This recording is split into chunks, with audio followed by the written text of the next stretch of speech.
Just like many employers across the country, the United States Army has struggled to meet its recruitment goals last year. The Army came up about 15,000 new recruits, short of its target of 60,000, missing the mark by 25%. And here to discuss this and much more is the Secretary of the United States Army, Christine Wormuth. Thanks so much for being here with us. Thanks for having me. So you're actually the first woman to hold this position. So I'm curious, what has that been like? Well, you know, I don't think about being the first woman on a daily basis, but where I see it really is in being a role model. You know, when I go to any of our camps, posts, and stations, and particularly when I talk to women soldiers, you know, I think they look up to me and they think, you know, if we can have a woman Secretary of the Army, then maybe I can be a four-star general. And that's really where I feel the power of that representation. I hear you have a SIR. I do have a SIR. This is a little bit of a joke, but you know, there are, you know, we certainly have more, you know, women generals now than we did 20 years ago. But you know, most of the officers in the Army are men, and so everyone, men and women alike, are used to saying yes sir, no sir, and that happens to me all the time. So we sort of started a joke that every time someone said yes sir to me, they had to put a quarter in the SIR jar. Now, who carries quarters? You know, who's got change in their pockets? But so are you getting like $5 bills? Yeah, there's some bills. Somebody put in a piece of chocolate. That you know, I like chocolate. All right, Secretary, what do you blame for the Army's recruitment struggles? You know, there are a lot of different factors. A lot of it is, you know, the low unemployment rate, the very hot job market. I think, you know, we've got more competition than we used to. Some of it, I think, is related to the pandemic. Our recruiters have been out of high schools and off of college campuses for a couple of years. Some of it is, you know, the kids growing up during the pandemic, there was learning loss, there was some physical fitness loss. So it's a lot of things wrapped into, you know, into one.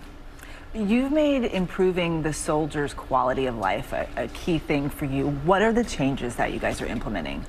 Well, one thing we're doing is really trying to invest in barracks, you know, particularly for our young soldiers. Some of our barracks date back to the Korean War and the Vietnam War. And, you know, me and General McConville, the Chief of Staff of the Army, want to make sure that our soldiers have good places to live. So we're investing $1 billion a year in our barracks. We're also trying to increase the number of child care centers we have. A lot of our soldiers have kids, and we're trying to, you know, reduce the amount of time families are waiting on the wait list. So that's something we've done. And something else I'm really proud of for quality of life is we now offer 12 weeks of paid parental leave, not just for birth parents, but for non-birth parents. And it's also not just for you know, kids who are biological children, but adopted children and foster children. And that's a really big change for the Army. That is progress. You say the Army is in the middle of a big year, especially when it comes to its modernization programs, from long-range hypersonic weapons to mobile protected firepower. This is a line that you said, and I told you before this interview, that I like. The best way to avoid fighting a war is to show you can win any war that you have to fight. Explain.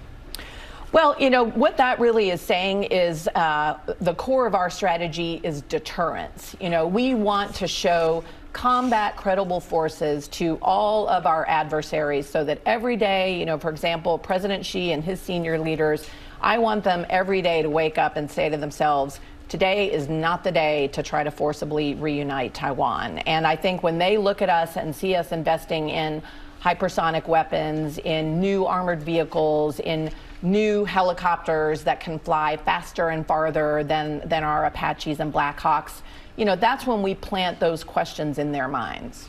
In other words, don't play with us. Exactly. Don't play with us. We are the world's greatest fighting force. Secretary of the Army, Christine Wormuth, thank you so much for being here with us today. Yeah, thank you, Madam Secretary. Thank you.